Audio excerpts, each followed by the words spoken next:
O Mahabharata. De Krishna de Vaipayana Vyasa. Livro 12, Santi Parva. Mokshadharma Parva. Capítulo 220. Yudhishthira pergunta sobre felicidade e autocontrole. Yudhishthira disse: por fazer o que alguém obtém felicidade, e o que é aquilo que por fazer o qual alguém encontra com aflição. O que também é aquilo, ó Bharata, por fazer o qual alguém se torna livre do medo e permanece aqui coroado com sucesso em relação aos objetivos da vida. Bhishma disse: os antigos que tinham suas compreensões dirigidas para os Rutis louvavam altamente o dever de autodomínio para todas as classes em geral, mas para os Brahmanas em especial. Sucesso em relação a ritos religiosos nunca ocorre no caso de alguém que não é autocontrolado. Ritos religiosos, penitências, veracidade, todos estes estão estabelecidos no autodomínio. O autodomínio aumenta a energia de alguém. O autodomínio é citado como sagrado. O homem de autodomínio se torna impecável e destemido e obtém grandes resultados. Alguém que é autocontrolado dorme alegremente e acorda alegremente. Ele permanece alegremente no mundo e sua mente sempre permanece contente. Todo tipo de excitamento é controlado calmamente pelo autodomínio. Alguém que não é autocontrolado fracassa em um esforço parecido. O homem de autodomínio olha para seus inúmeros inimigos na forma de luxúria, desejo, e raiva, etc., como se eles morassem em um corpo separado. Como tigres e outros animais carnívoros, pessoas desprovidas de autodomínio sempre inspiram todas as criaturas com medo. Para controlar esses homens, o nascido por si mesmo Brahman criou reis. Em todos os 4 modos de vida, a prática de autodomínio é eminente sobre todas as outras virtudes. Os resultados do autodomínio são muito maiores do que aqueles obteníveis em todos os modos de vida. Eu agora mencionarei para ti as indicações daquelas pessoas que apreciam muito o autodomínio.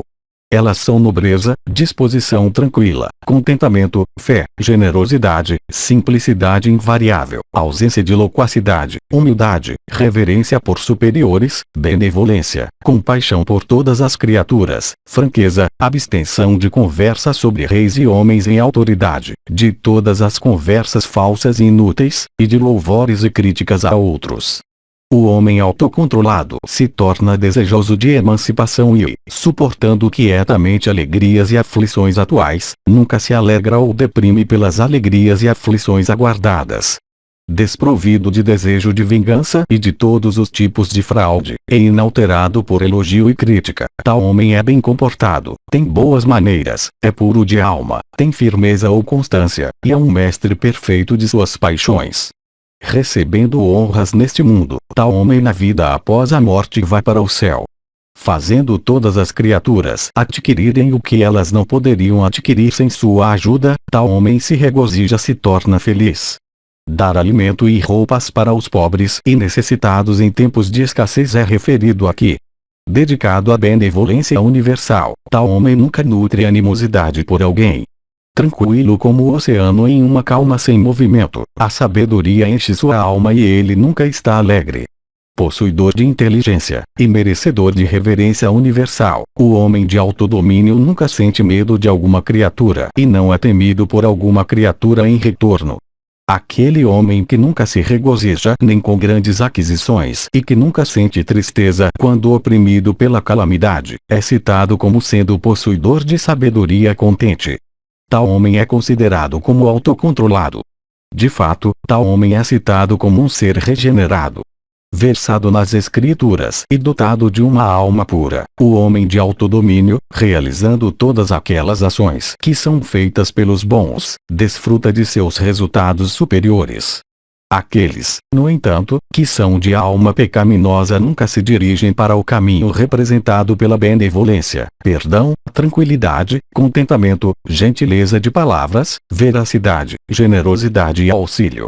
Seu caminho consiste em luxúria e cólera e cobiça e inveja de outros e jactância. subjugando luxúria e cólera, praticando o voto de Brahmacharya e se tornando um mestre completo de seus sentidos, o Brahmana, se esforçando com resistência nas mais austeras das penitências, observando as restrições mais rígidas, deve viver neste mundo, esperando calmamente por sua hora como alguém parecendo ter um corpo, embora sabendo perfeitamente que ele não está sujeito à destruição. Capítulo 221. Jejum, sacrifícios, vegetarianismo. Yudhishthira disse: as três classes regeneradas, que são dadas a sacrifícios e outros ritos, às vezes comem os restos, consistindo em carne e vinho, de sacrifícios em honra das divindades, por motivos de obter filhos e céu. Qual, ó avô, é o caráter desta ação? Bhishma disse: aqueles que comem alimento proibido sem serem celebradores dos sacrifícios e votos ordenados nos Vedas são considerados como homens teimosos. Eles são considerados como decaídos mesmo aqui. Aqueles, por outro lado, que comem tal alimento na observância de sacrifícios e votos védicos e induzidos pelo desejo de frutos na forma de céu e crianças, ascendem para o céu mas caem no esgotamento de seus méritos. Yudhishthira disse: pessoas comuns dizem que jejuar é tapas, penitência. É o jejum, no entanto, realmente assim, ou a penitência é algo diferente? Bhishma disse: as pessoas consideram o jejum, medido por meses ou quinzenas ou dias, como penitência. Na opinião, no entanto, dos bons, isso não é penitência. Por outro lado, o jejum é um obstáculo para a aquisição do conhecimento da alma. O objetivo das duas respostas de Bhishma é mostrar que causar dor a outros sacrificando animais é censurável, e causar dor a si mesmo é igualmente censurável. A renúncia das ações que é tão difícil para todos e humildade consistindo no culto de todas as criaturas e consideração por todas elas constituem a penitência mais elevada. Ela é eminente sobre todos os tipos de penitência. Aquele que se dirige para tal penitência é considerado como alguém que está sempre jejuando e que está sempre levando uma vida de Brahmacharya. Tal Brahmana será um Muni sempre, uma divindade eternamente, sem sono para sempre, e alguém dedicado somente à procura de virtude, mesmo que ele viva no seio de uma família. Ele será um vegetariano sempre, e puro para sempre. Ele sempre será um comedor de ambrosia, e um adorador de deuses e convidados. De fato, ele será considerado como alguém sempre subsistindo de restos sacrificais, como alguém sempre dedicado ao dever de hospitalidade, como alguém sempre cheio de fé, e como alguém sempre cultuando deuses e convidados. Yudhishthira disse: como alguém praticando tal penitência pode vir a ser considerado como alguém que está sempre jejuando ou como alguém que está sempre dedicado ao voto de Brahmacharya, ou como alguém que está sempre subsistindo de restos sacrificais ou como alguém que é sempre atencioso com convidados?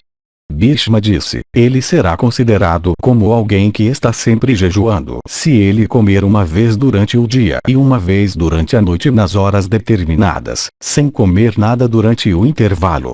Tal Brahmana, por sempre falar a verdade e por aderir sempre à sabedoria, e por ir até sua esposa somente na época dela e nunca em outros momentos, se torna um Brahmachari celibatário. Por nunca comer carne de animais não mortos para sacrifício, ele se tornará um vegetariano rigoroso. Por sempre ser caridoso, ele sempre será puro, e por se abster de dormir durante o dia, ele se tornará alguém que está sempre desperto. Saiba, ó Yudhishthira, que aquele homem que come somente depois de ter alimentado seus empregados e convidados se torna sempre um comedor de ambrosia. Aquele Brahmana que nunca come até que os deuses e convidados estejam alimentados, ganha, por tal abstenção, o próprio céu.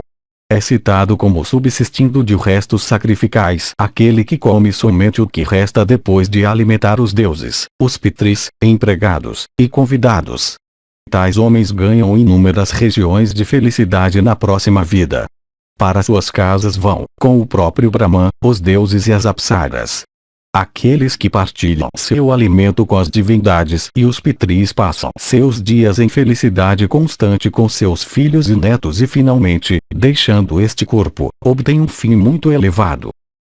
Capítulo 222. Prahlada Parasakra sobre resultados de atos bons e maus. Yudhishthira disse: neste mundo, ó Bharata, os atos bons e maus se ligam ao homem para o propósito de produzir resultados para desfrute ou tolerância. O homem, no entanto, deve ser considerado como seu fazedor ou ele não deve ser considerado dessa maneira. Dúvida enche minha mente com respeito a esta questão. Eu desejo ouvir isto de ti em detalhes, ó avô. Bhishma disse: em relação a isto, ó Yudhishthira, é citada a antiga narrativa de uma conversa entre Prahlada e Indra. O chefe dos Daityas, isto é, Prahlada, era indiferente a todos os objetos mundanos. Seus pecados tinham sido purificados. De ascendência respeitável, ele possuía grande erudição. Livre de estupefação e orgulho, sempre observador da qualidade de bondade, e dedicado a vários votos, ele recebia louvor e crítica igualmente. Possuidor de autodomínio, ele estava então passando seu tempo em um aposento vazio. Conhecedor da origem e destruição de todos os objetos criados, móveis e imóveis, ele nunca se zangava com coisas que o desagradavam e nunca se regozijava pela acessão de objetos que eram agradáveis. Ele lançava um olhar igual sobre ouro e um pedaço de terra. Firmemente engajado no estudo da alma e em alcançar a emancipação, e firme em conhecimento, ele tinha chegado a conclusões fixas em relação à verdade. Conhecedor do que é supremo e do que não é assim entre as todas coisas, onisciente e de visão universal. Quando ele estava sentado um dia em um aposento solitário com seu sentido sob controle total, Sakra se aproximou dele, e desejoso de despertá-lo, disse estas palavras: ó rei, eu vejo residindo em ti permanentemente todas aquelas qualidades pelas quais uma pessoa ganha a estima de todos. Tua compreensão parece ser como aquela de uma criança, livre de atração e aversão. Tu conheces a alma. Quais, tu pensas, são os melhores meios pelos quais o conhecimento da alma pode ser obtido? Tu estás agora amarrado em cordas, decaído da tua posição anterior, trazido sob o domínio de teus inimigos, e desprovido de prosperidade. Tuas circunstâncias presentes são tais que podem muito bem inspirar aflição. Ainda assim como é que, ó Prahlada, tu não te entregas à aflição? É isto devido, ó filho de Diti, à aquisição de sabedoria ou é por causa da tua firmeza? Veja tuas calamidades, ó Prahlada, e contudo tu pareces com alguém que está feliz e tranquilo. Assim citado por Indra, o chefe dos Daityas, dotado de conclusões decisivas a respeito da verdade, respondeu ao primeiro nestas palavras gentis e indicativas de grande sabedoria. Prahlada disse: aquele que não conhece a origem e a destruição de todos os objetos criados, é, por tal ignorância, entorpecido. Aquele, no entanto, que está familiarizado com estas duas coisas, nunca fica entorpecido. Todos os tipos de entidades e não entidades tomam forma ou cessam em consequência de sua própria natureza. Nenhum tipo de esforço pessoal é necessário para a produção de tais fenômenos. Na ausência, portanto, de esforço pessoal, é evidente que nenhum agente pessoal existe para a produção de tudo isso que nós percebemos. Mas embora em realidade a pessoa ou o Chit nunca faça alguma coisa, contudo pela influência da ignorância uma consciência em relação à ira se espalha sobre ela. Aquele que se considera como o fazedor de ações boas ou más, possui uma sabedoria que é contaminada. Tal pessoa não é, de acordo com meu julgamento, conhecedora da verdade. Se, ó Sakra, o ser chamado pessoa fosse realmente o ator, então todas as ações empreendidas para seu próprio benefício seriam certamente coroadas com êxito. Nenhuma daquelas ações seria malograda. Mesmo entre as pessoas que se esforçam ao máximo a suspensão do que não é desejado e a ocorrência do que é desejado não são vistos. O que acontece então com o esforço pessoal? No caso de alguns, nós vemos que sem qualquer esforço de sua parte, o que não é desejado é afastado e o que é desejado é realizado. Isto então deve ser o resultado da natureza. Algumas pessoas também são vistas apresentarem aspectos extraordinários, pois embora possuidoras de inteligência superior elas têm que pedir riqueza de outras que são comuns em aspecto e dotadas de pouca inteligência. De fato, quando as qualidades, boas ou más, entram em uma pessoa, incitadas pela natureza, que motivo há para alguém se vangloriar de suas posses superiores? Todas essas fluem da natureza. Esta é minha conclusão segura. Até a emancipação e conhecimento do eu, de acordo comigo, fluem da mesma fonte. Neste mundo todos os resultados, bons ou maus, que se ligam às pessoas, são considerados como resultado de ações. Eu agora te falarei integralmente sobre o assunto das ações. Ouça-me. Como um corvo, enquanto comendo algum alimento, proclama a presença daquele alimento para os membros de sua espécie por crocitar repetidamente, da mesma maneira todas as nossas ações somente proclamam as indicações da natureza. Aquele que está familiarizado somente com as transformações da natureza, mas não com a natureza que é suprema e existe por si mesma, sente estupefação por causa de sua ignorância. Quem, no entanto, entende a diferença entre a natureza e suas transformações nunca fica estupefato. Todas as coisas existentes têm sua origem na natureza. Por sua certeza de convicção a este respeito, uma pessoa nunca será afetada por orgulho ou arrogância. Quando eu sei qual é a origem de todas as ordenanças de moralidade e quando eu estou familiarizado com a instabilidade de todos os objetos, eu sou incapaz, ó Sacra, de me entregar à aflição. Tudo isso é dotado de um fim. Sem afeições, sem orgulho, sem desejo e esperança, livre de todos os vínculos, e dissociado de tudo, eu estou passando o meu tempo em grande felicidade, ocupado em observar o aparecimento e desaparecimento de todos os objetos criados. Para alguém que possui sabedoria, que é autocontrolado, que é contente, que é sem desejo e expectativa, e que vê todas as coisas com a luz do autoconhecimento, nenhum aborrecimento ou ansiedade existe, ó Sacra. Eu não tenho afeição ou aversão pela natureza ou suas transformações. Eu não vejo alguém agora que é meu inimigo nem alguém que é meu próprio. Eu não cobiço, ó Sacra, em tempo algum, o céu, ou este mundo, ou as regiões inferiores. Não é o caso que não há felicidade na compreensão da alma, mas a alma, sendo dissociada de tudo, não pode desfrutar de felicidade. Então eu não desejo nada. Sacra disse, diga-me os meios, ó Pralada, pelos quais este tipo de sabedoria pode ser obtido e pelos quais este tipo de tranquilidade pode ser possuído por alguém. Eu te peço. Pralada disse, por simplicidade, por atenção, por purificar a alma, por dominar as paixões, e por servir superiores idosos, ó Sacra, uma pessoa consegue alcançar a emancipação. Saiba, no entanto, que alguém adquire sabedoria da natureza, e que a aquisição de tranquilidade também é devido à mesma causa. De fato, tudo mais que tu percebes é devido à natureza. Assim endereçado pelo Senhor dos Daitias, Sacra se encheu de admiração, e elogiou aquelas palavras, ó Rei, com um coração alegre. O Senhor dos Três Mundos então, tendo adorado o Senhor dos Daitias, se despediu e procedeu para sua própria residência. Capítulo 223. Exemplo de monarca privado de prosperidade. Indra questiona Vali naquele momento na forma de um asno. Yudhishthira disse, diga-me, ó avô, por adotar qual tipo de inteligência pode um monarca, que foi privado de prosperidade e esmagado pela clava pesada do tempo, ainda viver sobre esta terra? Bhishma disse, em relação a isto é citada a velha narrativa da conversa entre Vasava e o filho de Virochana, Vali. Um dia Vasava, depois de ter subjugado todos os Asuras, foi até o avô e unindo suas mãos o reverenciou e perguntou sobre o paradeiro de Vali. Diga-me, ó Brahman, aonde eu posso agora encontrar aquele Vali cuja riqueza continuava não diminuída ainda que ele costumasse doá-la tão profusamente quanto ele desejava. Ele era o deus do vento. Ele era Varuna. Ele era Surya. Ele era Soma. Ele era Agni que costumava aquecer todas as criaturas. Ele se tornou água para o uso de todos. Eu não descubro onde ele está agora. De fato, ó Brahman, me diga onde posso achar Vali agora.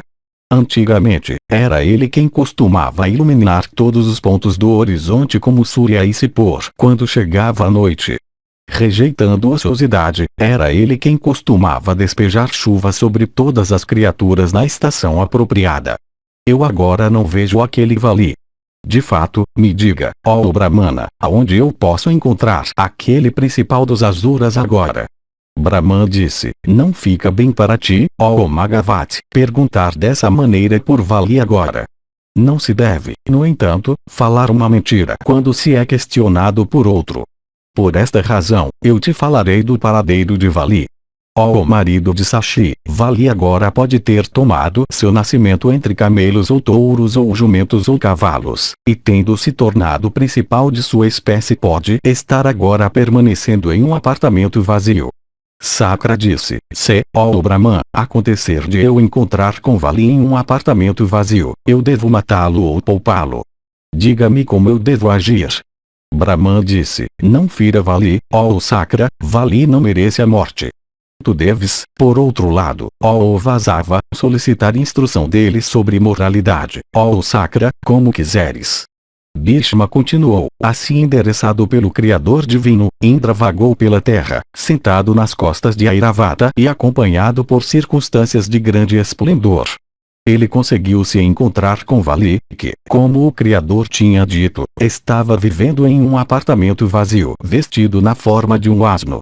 Sakra disse, tu és agora, ó Danava, nascido como um asno, subsistindo de palhiço como teu alimento. Essa tua classe de nascimento é certamente uma inferior. Tu te afliges ou não por isto? Eu vejo o que eu nunca tinha visto antes, isto é, tu trazido sob o domínio de teus inimigos, privado de prosperidade e amigos, e sem energia e destreza. Antigamente, tu costumavas avançar pelos mundos com tua comitiva consistindo em milhares de veículos e milhares de parentes, e te movias para diante, chamuscando todos com teu esplendor e nos considerando como nada. Os Daitias, te considerando como seu protetor, viviam sob teu domínio. Pelo teu poder, a terra costumava produzir colheitas sem esperar por cultura. Hoje, no entanto, eu te vejo tragado por esta calamidade terrível. Tu te entregas ou não à aflição por isto? Quando antigamente tu costumavas, com orgulho refletido em teu rosto, dividir nas margens leste do oceano tua vasta riqueza entre teus parentes, qual era o estado da tua mente então? Antigamente, por muitos anos, quando resplandecente com magnificência, tu costumavas te divertir, milhares de donzelas celestes costumavam dançar diante de ti. Todas elas eram enfeitadas com guirlandas de lótus e todas tinham companheiras brilhantes como ouro. Qual, ó o Senhor dos Danavas, era o estado da tua mente então e qual é ele agora? Tu tinhas um guarda-sol muito grande feito de ouro e adornado com joias e pedras preciosas. 42.000 Gandharvas costumavam naqueles tempos dançar diante de ti. Em teus sacrifícios tu tinhas uma estaca que era muito grande e feita totalmente de ouro. Em tais ocasiões tu doavas milhões e milhões de vacas. Qual, ó Daitya, era o estado da tua mente então? Antigamente, empenhado em sacrifício, tu percorreste a terra inteira, seguindo a regra do arremesso do same a um pedaço de madeira. Qual era o estado da tua mente então? Eu agora não vejo aquele teu jarro dourado, nem aquele teu guarda-sol, nem aqueles leques. Eu não vejo também, ó o rei dos Asuras, aquela tua guirlanda que te foi dada pelo avô. Vali disse, tu não vês agora, ó Vasava, meu jarro e guarda-sol e leques. Tu não vês também minha guirlanda, aquele presente do avô. Aquelas minhas posses preciosas sobre as quais tu perguntas estão agora enterradas na escuridão de uma caverna. Quando chegar minha hora novamente, tu sem dúvida os verás novamente. Este teu comportamento, no entanto, não convém à tua fama ou nascimento. Tu mesmo em prosperidade, tu desejas zombar de mim que estou afundado em adversidade. Aqueles que adquiriram sabedoria e obtiveram contentamento dela, aqueles que são de almas tranquilas, que são virtuosos e bons entre as criaturas, nunca se afligem em miséria nem se regozijam em felicidade. Levado, no entanto, por uma inteligência grosseira, tu te entregas à vaidade, ó Purandara. Quando tu te tornares como eu, tu então não te entregarás a palavras como essas. Capítulo 224. Vali fala para Indra de suas ações, não se gabar. O tempo é o maior governante. Bhishma disse, mais uma vez, rindo de Vali que estava suspirando como uma cobra. Sakra se dirigiu a ele para dizer alguma coisa mais penetrante do que o que tinha dito antes. Sakra disse: antigamente, escoltado por uma comitiva que consistia em milhares de veículos e parentes, tu costumavas fazer teus progressos, chamuscando todos os mundos com teu esplendor e nos desdenhando. Tu estás agora, no entanto, abandonado por ambos, parentes e amigos. Vendo essa situação miserável que te alcançou, tu te abandonas ou não à aflição.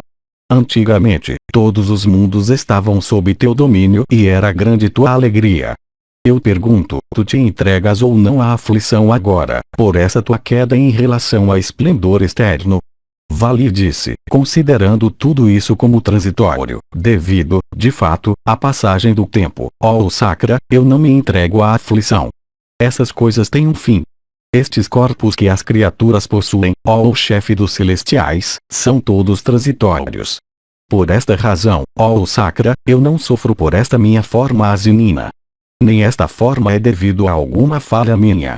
O princípio animante e o corpo vêm à existência juntos, por sua própria natureza. Eles crescem juntos, e encontram a destruição juntos. Tendo obtido esta forma de existência, eu não estou permanentemente escravizado por ela. Já que eu sei disso, eu não tenho motivo para tristeza por causa daquele conhecimento. Como o lugar de repouso final de todos os rios é o oceano, assim mesmo o fim de todas as criaturas incorporadas é a morte. Aquelas pessoas que sabem bem disso nunca são entorpecidas, ó manejador do raio. Aqueles, no entanto, que estão dominados pela paixão e perda do bom senso, não sabem disso. Aqueles cuja compreensão está perdida, afundam sob o peso da desgraça. Uma pessoa que obtém uma compreensão aguçada consegue destruir todos os seus pecados. Uma pessoa impecável adquire a qualidade de bondade, e tendo-a adquirido se torna alegre. Aqueles, no entanto, que se afastam do atributo de bondade e obtêm repetidos renascimentos, são obrigados a se entregarem à tristeza e dor, levados pelo desejo e pelos objetos dos sentidos. Sucesso ou oposto, em relação à obtenção de todos os objetos de desejo, vida ou morte, os frutos da ação que são representados por prazer ou dor, eu não gosto nem desgosto. Quando alguém mata outro, ele mata somente o corpo daquele outro. Aquele homem que pensa que é ele que mata outro, ele mesmo está morto. A pessoa que considera a si mesma como um matador está imersa em ignorância, pois a alma nunca é um ator.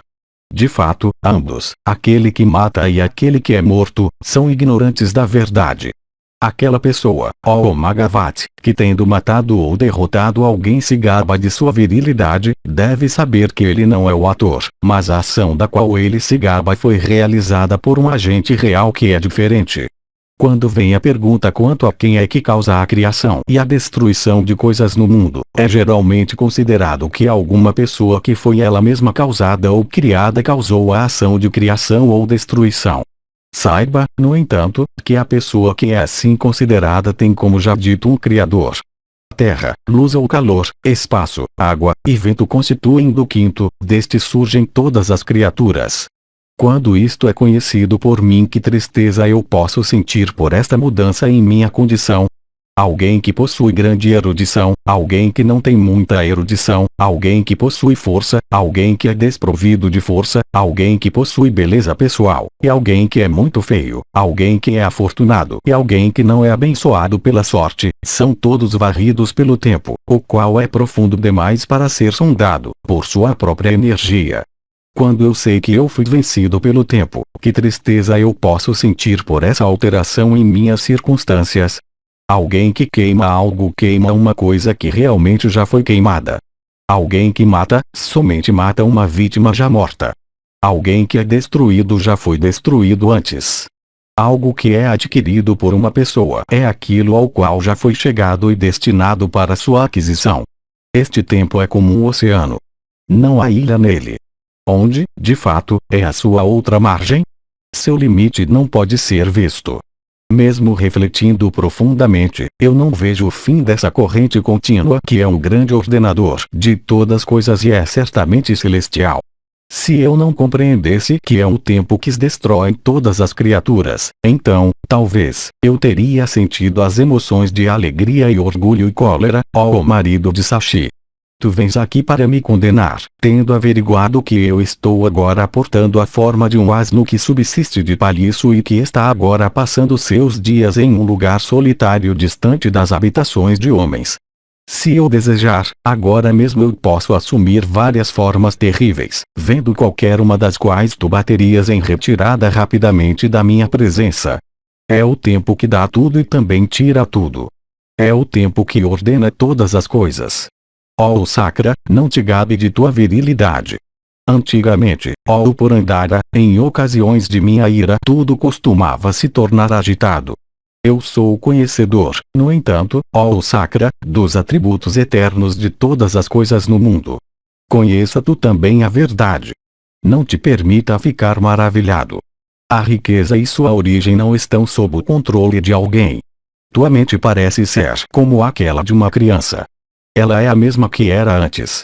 Abra teus olhos, ó Magavati, e adote uma compreensão estabelecida sobre certeza e verdade. Os deuses, os homens, os pitris, os Gandharvas, as cobras, e os Rakshasas, estavam todos sob meu domínio nos tempos passados. Tu sabes disto, ó Vasava. Com suas compreensões estupefatas pela ignorância, todas as criaturas costumavam me lisonjear, dizendo, saudações àquele ponto do horizonte onde o filho de Virochana, Vali possa estar residindo agora. Ó marido de Sachi, eu não sofro em absoluto quando eu penso naquela honra que não é mais prestada a mim. Eu não sinto tristeza por esta minha queda. Minha compreensão é firme a este respeito, isto é, que eu viverei obediente ao domínio do ordenador. É visto que alguém de nascimento nobre, possuidor de belas feições, e dotado de grande destreza, vive em miséria, com todos os seus conselheiros e amigos. Isto acontece por causa disto ter sido ordenado. Similarmente, alguém nascido em uma linhagem ignóbil, desprovido de conhecimento, e até com uma mácula em seu nascimento, é visto, ó Sacra, viver em felicidade com todos os seus conselheiros e amigos. Isto também acontece por ter sido ordenado. Uma mulher bela e auspiciosa, ó Sacra, é vista passar sua vida em miséria. Similarmente, uma mulher feia com todas as marcas inauspiciosas é vista passar seus dias em grande felicidade. Isso que nós nos tornamos agora não é devido a algum ato nosso, ó Sacra.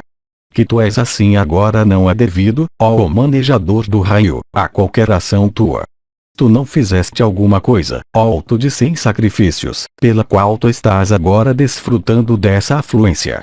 Nem eu fiz algo pelo qual eu estou agora privado de afluência. Afluência e seu oposto vem um depois do outro. Eu agora te vejo brilhando com esplendor, dotado de prosperidade, possuidor de beleza, colocado na liderança de todas as divindades, e bramindo dessa maneira para mim. Isto nunca seria exceto pelo fato do tempo que estava próximo ter depois me atacado. De fato, se o tempo não tivesse me atacado, eu hoje teria te matado somente com um golpe de meus punhos, apesar do fato de tu estares armado com trovão. Esta, no entanto, não é a hora para empregar minha bravura. Por outro lado, o tempo que chegou é para adotar um comportamento de paz e tranquilidade. É o tempo que estabelece todas as coisas. O tempo trabalha sobre todas as coisas e as leva para sua consumação final. Literalmente, o tempo cozinha tudo. Eu era o adorado senhor dos Danavas. Queimando tudo com minha energia, eu costumava rugir em força e orgulho. Quando o tempo atacou até a mim mesmo, quem ele não atacará? Antigamente, ó o chefe das divindades, sozinho eu suportava a energia de todos os 12 aditya's ilustres, contigo mesmo entre eles. Era eu que costumava carregar água e então despejá-la como chuva, ó Vasava. Era eu que costumava dar luz e calor aos 3 mundos. Era eu que costumava proteger e era eu que costumava destruir. Era eu quem dava e era eu quem tirava. Era eu que costumava atar e era eu que costumava desatar. Em todos os mundos eu era o único mestre poderoso. Aquele domínio soberano que eu tinha, ó o chefe dos celestiais, não existe mais. Eu estou agora vituperado pelas forças do tempo. Aquelas coisas, portanto, não são mais vistas brilharem em mim. Eu não sou o fazedor dos atos que são aparentemente feitos por mim. Tu não és o fazedor dos atos feitos por ti. Ninguém mais, ó o marido de Sashi, é o fazedor daqueles atos. É o tempo, ó o Sakra, que protege ou destrói todas as coisas. Pessoas familiarizadas com os Vedas dizem que o tempo eternidade é Brahma. As quinzenas e meses são seu corpo. Aquele corpo é coberto com dias e noites como seus mantos. As estações são seus sentidos. O ano é sua boca. Algumas pessoas, por sua inteligência superior, dizem que tudo isso, todo o universo, deve ser concebido como Brahma. Os Vedas, no entanto, ensinam que os 5 revestimentos que envolvem a alma devem ser considerados como Brahma. Brahma é profundo e inacessível como um vasto oceano de águas. É dito que ele não tem nem início nem fim, e que ele é indestrutível e indestrutível. Brahma é indestrutível como Jiva ou alma, e é destrutível como manifestado na forma de não-eu. Embora ele seja sem atributos por si mesmo, ainda assim ele entra em todos os objetos existentes e como tal assume atributos. Aquelas pessoas que conhecem a verdade consideram Brahma como eterno. Pela ação da ignorância, Brahma faz os atributos de materialidade envolverem o Chit ou Oma, o qual é espírito imaterial, tendo somente o conhecimento como seu atributo. Aquela materialidade, no entanto, não é o atributo essencial da alma, pois após o aparecimento de um conhecimento da causa verdadeira de tudo, aquela materialidade cessa de envolver a alma. Brahma na forma de tempo é o refúgio de todas as criaturas. Onde tu irias transcender o tempo? O tempo ou Brahma, de fato, não pode ser evitado nem por correr nem por ficar imóvel. Todos os 5 sentidos são incapazes de perceber Brahma. Alguns dizem que Brahma é fogo, alguns que ele é Prajapati, alguns que ele é as estações, alguns que ele é o mês, alguns que ele é a quinzena, alguns que ele é os dias, alguns que ele é as horas, alguns que ele é a manhã, alguns que ele é o meio-dia, alguns que ele é a noite, e alguns que ele é o momento. Assim diversas pessoas falam diversamente dele que é único. Saiba que ele é a eternidade, sob cujo domínio estão todas as coisas. Muitos milhares de Indras passaram, ó Vasava, cada um dos quais era possuidor de grande força e destreza. Tu também, ó marido de Sashi, terás que passar da mesma maneira. A ti, também, ó Sakra, que és possuidor de poder superior e que és o chefe das divindades, quando tua hora chegar, o tempo todo-poderoso extinguirá. O tempo varre todas as coisas. Por esta razão, ó Indra, não te vanglorie. O tempo não pode ser aquietado nem por ti ou por mim ou por aqueles que passaram antes de nós.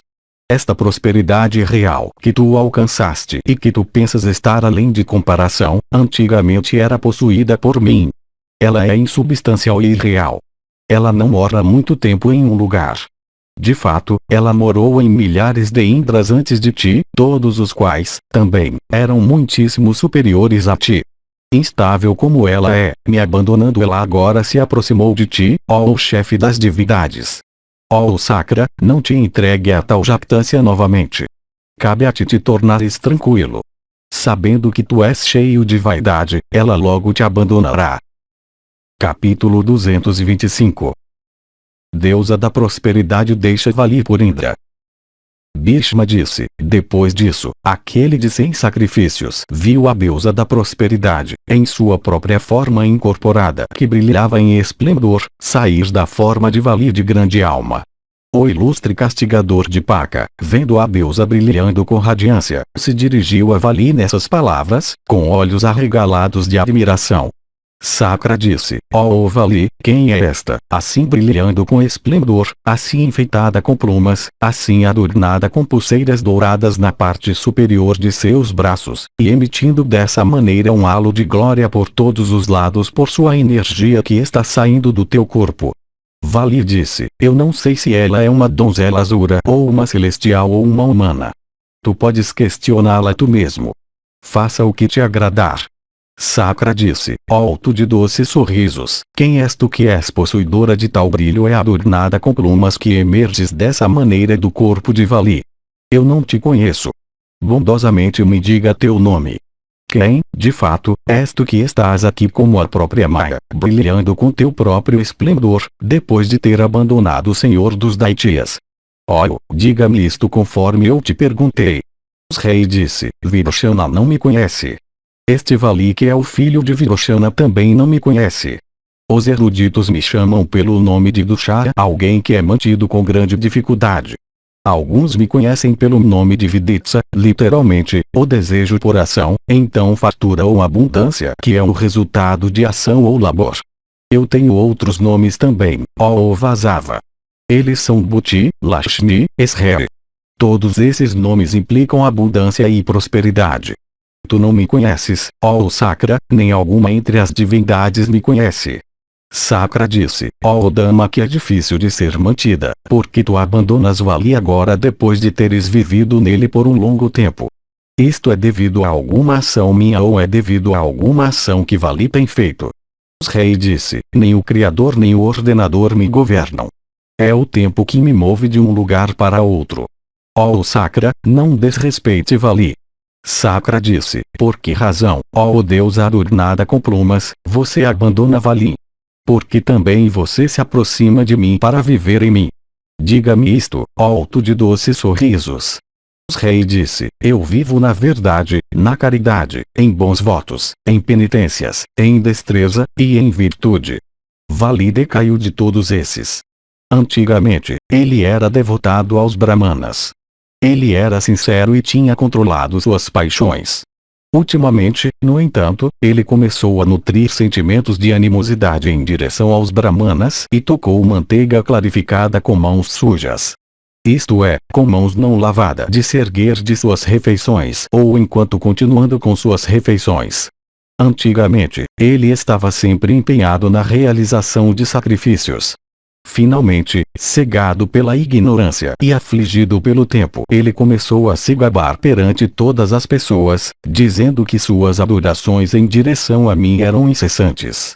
Abandonando por causa dessas falhas, eu morarei em ti de agora em diante, ó Sakra. Tu deves me manter sem negligência, e com penitências e destreza. Sakra disse: ó tu que moras em meio a lotos, não há uma única pessoa entre deuses, homens, e todas as criaturas, que possa te possuir para sempre. O rei disse: realmente, ó Purandara, não há ninguém entre deuses, Gandharvas, Asuras, ou Rakshasas, que possa me manter para sempre. Sakra disse: ó Dama auspiciosa, me diga como eu devo me comportar para que tu possas morar em mim sempre. Eu certamente obedecerei tuas ordens. Cabe a ti me responder verdadeiramente. O rei disse: ó chefe das divindades, eu te direi como eu poderei ser permitida morar em ti sempre. Me divida em 4 partes de acordo com a ordenança declarada nos Vedas. Sakra disse: eu atribuirei as habitações de acordo com sua força e poder em te manter. Com relação a mim, eu sempre tomarei cuidado, ó Lakshmi, para que eu não possa te ofender de nenhuma maneira. Entre homens, a terra, aquela progenitora de todas as coisas, mantém todos eles. Ela manterá uma 4ª parte de ti. Eu penso que ela tenha força para fazer isso. O rei disse: aqui, eu entrego 1/4 de mim mesma. Que ele seja estabelecido sobre a terra. Depois disto, faça um arranjo apropriado, ó Sakra, para o meu 2º quarto. Sakra disse: as águas, entre homens, em sua forma líquida, fazes vários serviços para os seres humanos. Que as águas tenham uma 4ª parte de tua pessoa. Elas têm a força para manter uma porção tua. O rei disse: eu entrego outro quarto meu que deve ser estabelecido nas águas. Depois disto, ó Sakra, designe um lugar apropriado para o meu 3º quarto. Sakra disse: os Vedas, os sacrifícios, e as divindades estão todos estabelecidos no fogo. O fogo manterá teu 3º quarto, quando este for colocado nele. O rei disse: aqui eu entrego meu 3º quarto, o qual é para ser colocado no fogo. Ó Sakra, depois disto, atribua um lugar apropriado para o meu último quarto. Sakra disse: aqueles que são bons entre homens, devotados aos Brahmanas, e verdadeiros em palavras, podem manter tua última 4ª parte. Os bons têm o poder para mantê-la. O rei disse: aqui eu entrego a minha 4ª parte, que é para ser colocada entre os bons. Minhas porções assim designadas para diferentes criaturas, continue a me proteger, ó Sakra. Sakra disse: escute estas minhas palavras. Eu te distribuí dessa maneira entre diferentes criaturas. Aquelas entre as criaturas que pecarem contra ti serão castigadas por mim. O chefe dos Daitias, isto é, Vali, assim abandonado por Srei, então disse estas palavras. Vali disse: no momento o sol brilha tanto no leste como no oeste, e tanto no norte como no sul. Quando, no entanto, o sol, se retirando de todos os lados, brilhar somente sobre a região de Brahman situada no meio de Sumeru, então novamente ocorrerá uma grande batalha entre os deuses e os Asuras, e naquela batalha eu seguramente derrotarei todos vocês. Quando o sol, se retirando de todos os lados, brilhar fixamente somente sobre a região de Brahman, então novamente ocorrerá uma grande luta entre os deuses e os Asuras, e naquela luta eu certamente vencerei todos vocês. O comentador explica que, de acordo com a teoria purânica, o mundo está situado todo em volta das montanhas de Meru. A região de Brahman está localizada em seu topo. O sol viaja em volta de Meru e brilha sobre todas as direções ou pontos do horizonte. Isso acontece na era chamada de Vaivasvata Manvantara, a era ou época de Manu, filho de Vivasvati. Mas depois da passagem dessa era, quando chegar o Savarnika Manvantara, o sol brilhará somente sobre a região no topo de Meru, e por toda parte haverá escuridão. Sakra disse: Brahman me ordenou dizendo que eu nunca deveria te matar. É por esta razão, ó Vali, que eu não arremesso meu raio sobre tua cabeça.